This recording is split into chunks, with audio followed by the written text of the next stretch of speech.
what would be a good way, what would be a good project that would be cross-border, would be intergenerational and relevant?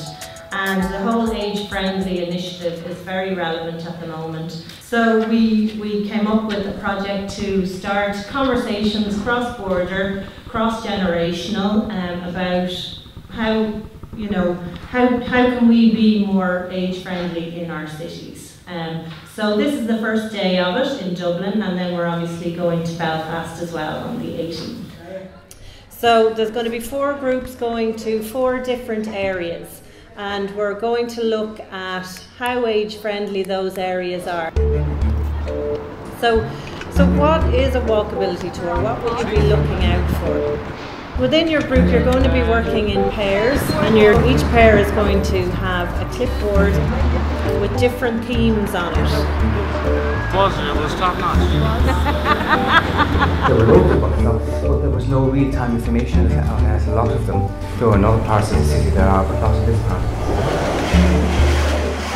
Yeah, so one of the issues came up that we didn't have a place to pause. There was no seats for anyone, so that was an issue that affected us all. I find some of the sidewalks really narrow, and old and young doesn't necessarily go together well in those small spaces. And it's almost like you have to walk around.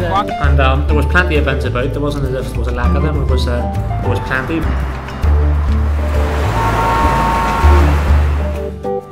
I suppose chat about your walk and tease out what you think are the most important bits that you saw on the walk, and it can be positive or it can be negative, you know, it doesn't all have to be negative. It's for young and old people. It's just kind of... I'd like you to come up with an ad and what message you're trying to get across. Like, need a loop, question mark, why don't you, with ... try our app for our interactive. Yeah. So people kind of, you got more reactions when you were going up to people from your own generation. When we were brainstorming and finding out what the issues were, something that came across was that the issues actually affected us all.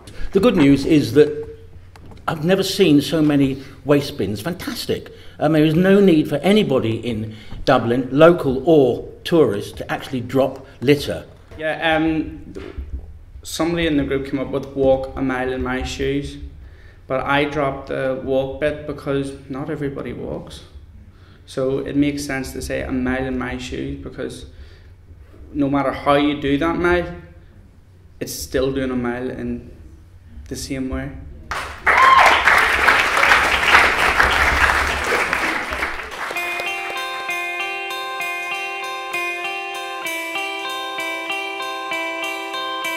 I'm enjoying every bit of it, meeting people from across the board, young people and old people of course, and I'm looking forward to this trip to Belfast.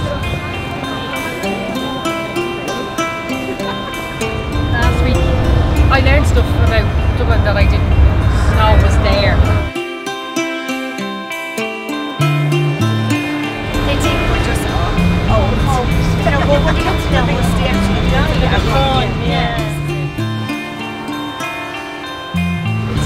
There's so much going on in Tallaght for service, and it's lovely to meet with the teenagers as well.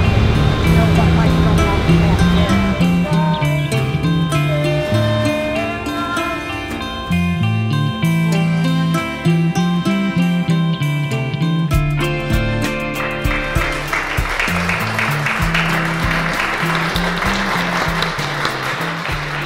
Okay, hello again everybody, and thanks for coming down. I suppose coming up, we went down. Okay, so we're going to go out and walk about Belfast again, pretty similar to what we did in Dublin. More like The bus stops had shelters, so you weren't getting hit by the wind. The signage at the bus stops, they were very small and we weren't able to read them. They were hard to understand.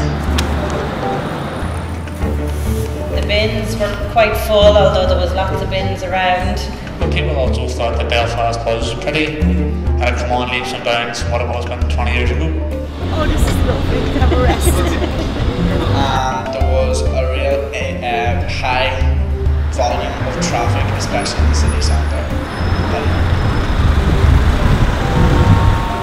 The train covers picture. We thought they might be dangerous for people in heels. Not enough artwork again, there wasn't much graffiti.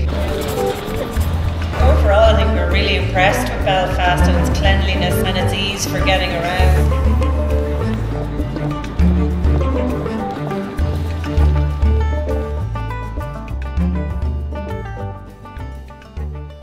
So what I would like us to do at our tables just quickly is to pick, you know, the sort of the best thing about Belfast, the best thing about Dublin, and also to think then about, you know, what are the things, two top priorities, what needs to be changed in Belfast and what needs to be changed in Dublin. The two best things about Dublin was more pedestrian areas and pedestrian lights.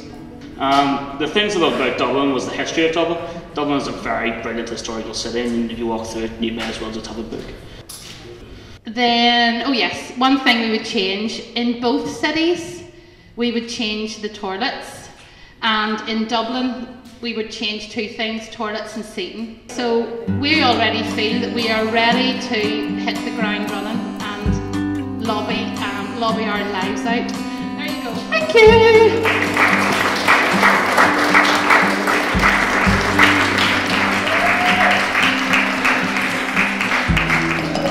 I think this project's been great because it's linked Generations and Age Action Ireland, which are charities, and also Dublin City Council and Belfast City Council, and how we can sort of learn from each other with a thing in common that we're both working towards age-friendly status. What I enjoyed was coming to Belfast. This is my first time, so I really enjoyed it down here. There's a general agreement on the lobbying of the City Council's support of Dublin and indeed of Belfast in relation to public toilets. I think that's first and foremost. Today's a reciprocal visit, Dublin people up here, looking at what we're doing, having an exchange of views, and we can all help each other because we both all want the same thing. And keep in contact with councillors, because as I've found out in the past, they listen to you, but they pass it on and pass you on to somebody else. And I've only found out recently, you have to be persistent. Okay? I hope this is just the beginning of something. I don't, you know, things don't end here. I think it's the beginning of a good kind of cross-border relationship. So, thank you.